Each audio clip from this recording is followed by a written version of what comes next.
Bonjour, bien-aimés dans le Seigneur, chers internautes. Je vous salue dans le nom précieux de Jésus-Christ de Nazareth.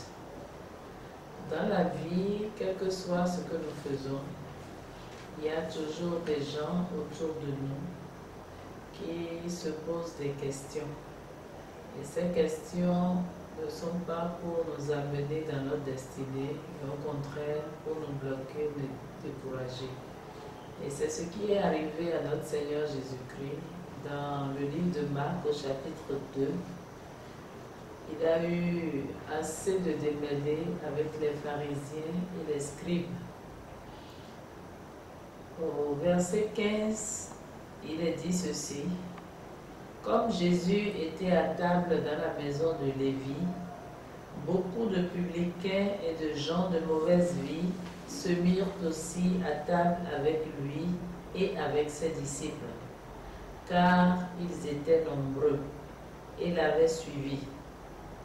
Le verset 16 dit: les scribes et les pharisiens, le voyant manger avec les publicains et les gens de mauvaise vie, dirent à ses disciples: pourquoi mange-t-il et boit-il avec les publicains et les gens de mauvaise vie? Au verset 18, on nous parle d'un autre épisode. Les disciples de Jean et les pharisiens jeûnaient. Ils vinrent dire à Jésus: pourquoi les disciples de Jean et ceux des pharisiens jeûnent-ils tandis que tes disciples ne jeûnent point? Et une troisième histoire commence au verset 23 du même chapitre. Il arriva un jour de sabbat que Jésus traversa des champs de blé. Ses disciples, chemin faisant, se mirent à arracher des épis. Les pharisiens lui dirent: voici, pourquoi font-ils ce qui n'est pas permis pendant le sabbat? Ces trois anecdotes nous montrent quelque chose de significatif. Et c'est pour cela que j'intitule mon enseignement « Pourquoi ?» Les pharisiens, les scribes, n'ont fait que poser la question « Pourquoi ?» D'abord à Jésus, ensuite à ses disciples. Ils remettaient constamment en question tout ce que Jésus disait ou tout ce que Jésus faisait. Pas parce qu'ils aimaient Dieu plus que Jésus, mais parce qu'ils étaient là simplement pour observer une loi sans y mettre leur cœur. En parlant de jeûne, le jeûne était un rituel pour eux. Mais le vrai jeûne, selon ce que la Bible nous dit dans Isaïe 50, au chapitre 58, c'est de détacher les liens de la servitude. C'est de libérer son cœur, c'est de pardonner. Ils jeûnaient, pourtant leur cœur était intact. Ils avaient les mêmes problèmes que les publicains qu'ils jugeaient. Ils ont parlé aux disciples de Jésus pour questionner encore Jésus à table chez Lévi.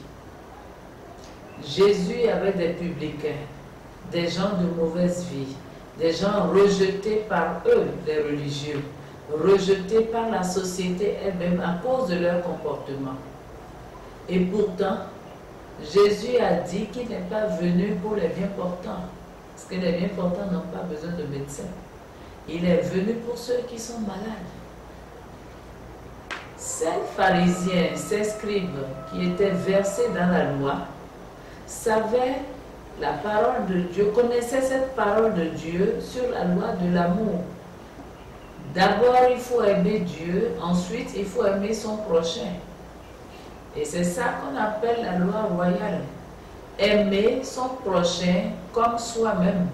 Et Jésus est venu accomplir la loi royale en disant d'aimer son prochain comme Christ nous a aimés.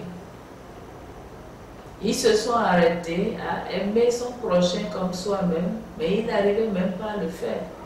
parce qu'ils étaient là dans leur péché et Dieu leur faisait miséricorde, mais ils ne pouvaient pas avoir compassion de ceux-là qui étaient dans leur péché. Leur cœur était dur. Le jour du sabbat était un jour où on ne faisait rien du tout. Et eux-mêmes, ils ne faisaient point d'activité. Et pourtant, ils n'aimaient pas Dieu de tout leur cœur, comme Dieu l'avait dit. Ils étaient là, ils aimaient la bonne chair, ils aimaient aussi s'asseoir dans la chair de Moïse. Ils portaient des robes longues, ils faisaient des prières, etc., comme Matthieu 23 l'a si bien expliqué. Mais ils n'avaient aucun amour en eux. Ils ne pouvaient même pas en donner puisqu'ils n'en avaient point. Ils étaient là pour les sacrifices. Mais Christ est venu pour accomplir la loi. Christ n'est pas venu pour les sacrifices, mais il est venu pour l'amour, pour la miséricorde, pour ramener les cœurs à Dieu. Aujourd'hui, nous agissons comme des religieux. Nous sommes là pour critiquer, pour bloquer, pour empêcher les gens d'évoluer. Lorsque quelqu'un tombe, cette personne devient la risée de tout le monde. Au lieu d'intercéder pour la personne, pour la relever, nous sommes là à dire des choses qui ne sont pas de la parole de Dieu. Nous sommes de vrais religieux. Le cœur est absent dans tout ce que nous faisons pour Dieu. Et nous disons que c'est ça le vrai service de Dieu. Et Dieu est absent. Au temps de Jean-Baptiste, le sacerdoce était complètement en ruine. Et c'est ce que nous observons aujourd'hui. Les gens venaient pour un rituel. Mais Dieu était absent de son temple. Lorsque Jean-Baptiste est arrivé, il n'est plus resté dans le rituel. Il ne voulait plus porter la longue robe des sacrificateurs. Il ne cherchait plus à offrir le parfum comme son père Zacharie. Mais la Bible dit qu'il est allé dans le Jourdain et il a commencé par prêcher la repentance. La repentance, c'est quoi? C'est d'abord reconnaître son état de pécheur, demander à Christ de nous pardonner et maintenant accepter de faire volte-face par rapport à tout ce qu'on avait fait. Changer de direction, changer de dimension, changer de mentalité. C'est ça la vraie repentance. Le peuple était dans le rituel, était dans la religion, mais l'Esprit de Dieu était absent. Pourquoi? Pourquoi? Quelles que soient les décisions qui sont prises, que ce soit sur le plan politique, beaucoup disent pourquoi. Quand c'est un leader, les gens disent pourquoi. Quand c'est un DG de la société séculière, quelles que soient les décisions qu'il prend, on dit pourquoi. Quel que soit ce que nous allons faire, il y aura toujours des religieux, des gens à l'image des pharisiens, des scribes pour dire pourquoi. Alors, qu'est-ce que Jésus a fait? Jésus leur a répondu, mais il ne s'est pas arrêté à leur niveau. Il ne les a pas regardés. Il avait une mission à accomplir et son périple sur la terre devait finir au bout de 3 ans et demi. Il devait aller résolument vers Jérusalem pour se sacrifier pour nous. Alors, il ne les a pas écoutés. Il avait un agenda, une feuille de route que son père lui avait donnée. Il a suivi l'agenda, il a suivi la feuille de route et nous voyons que dans Jean chapitre 17, il a rendu compte à Dieu le Père de tout ce qu'il a eu à faire.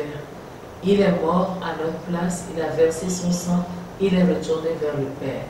Nous aussi, aujourd'hui, ne devons pas nous laisser abattre, nous ne devons pas être découragés par les questionnements des uns et des autres. Il y aura toujours des pharisiens, il y aura toujours des scribes à nos côtés pour nous décourager par des questions de pourquoi, pourquoi, pourquoi. Nous devons regarder à Christ et à ce qu'il a fait dans sa parole. Nous devons nous armer de courage, d'abnégation et aller résolument sur le chemin de notre destinée, aller jusqu'au bout. Parce qu'un jour, nous rendrons compte au Seigneur. Alors, la question que je voudrais nous poser ce matin, c'est: est-ce que nous ne nous sommes pas arrêtés? Est-ce que nous n'avons pas baissé les bras? Parce que nous avons compris que nous sommes entourés de personnes qui ne font que poser des questions, qui ne font que remettre en question tout ce que nous faisons, qui ne tolèrent aucune faiblesse de notre part, aucune erreur. Le problème, ce n'est pas de ne pas faire d'erreur, mais c'est de se relever et d'apprendre des erreurs. C'est pour ça que Michée va nous dire: pourquoi te réjouis-tu à mon sujet, ô toi mon ennemi? Car si je suis tombé, l'Éternel me relèvera. Es-tu tombé? Relève-toi, reçois la force que le Seigneur Jésus t'accorde aujourd'hui et avance résolument sur le chemin de ta destinée. Le Seigneur est avec toi et tu réussiras. N'écoute plus les pourquoi, mais écoute celui-là qui a dit: je ne t'abandonnerai point, je ne te délaisserai point. Que le Seigneur vous bénisse et vous garde. Amen.